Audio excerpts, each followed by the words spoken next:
Welcome back to OpenLine. We are talking with Dr. Larry Burriss, MTSU Journalism professor, about the state of media, the state of journalism today, and a lot of calls. So let's go to Taylor. Hello, Taylor.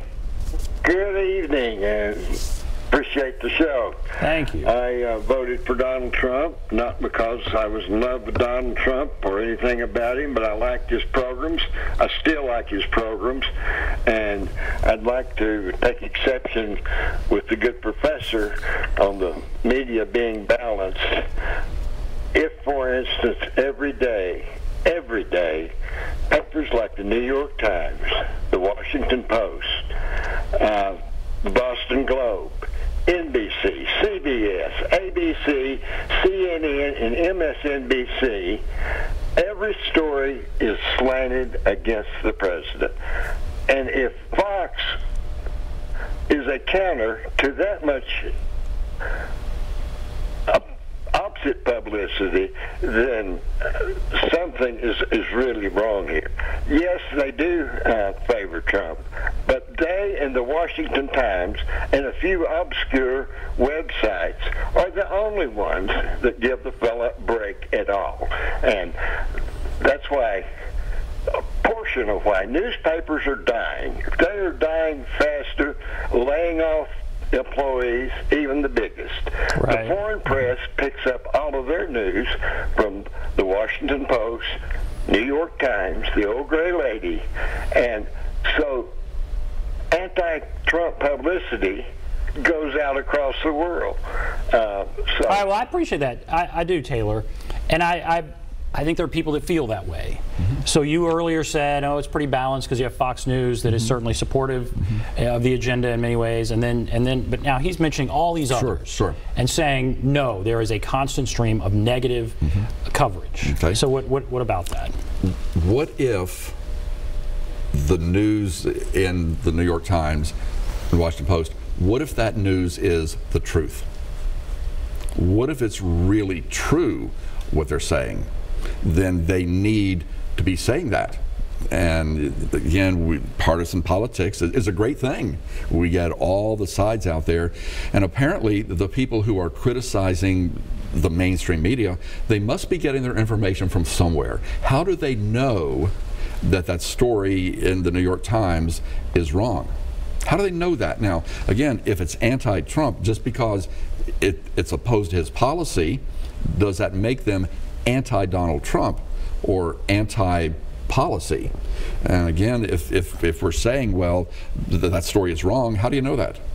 And it could be from Donald Trump, from his Twitter feed, saying this is fake news, they're out to get me, they're trying to rewrite the election, you know, and all of that. It could be that. And I think that is a fair question. What if what is being reported is true? And that is where we can't come to an agreement on what a fact is. Right. And that's what's scary to me. And in terms of the president, there have been perhaps some minor things that have been blown out of proportion that he has said is just wrong. And we go to something as simple as the number of people at the inauguration. Okay? The numbers that he's claiming just flat weren't there. And if he's going to get so upset about that, which is really a nothing sort of thing to deal with, what else is he getting upset about that is the truth? And so what is the media's job? The media's job, is it to push back on that or to acquiesce? I mean, because we do get this. We get people saying, give him a chance, stop being so negative. But then he'll give a speech and there are provably, in some cases, false things. Right. And so what needs to be done? We need to continue to report those false things, and we also need to report the good things. If the president has a policy that is a success, that needs to be reported. And I think they are reported. It's just how many of those things are a success.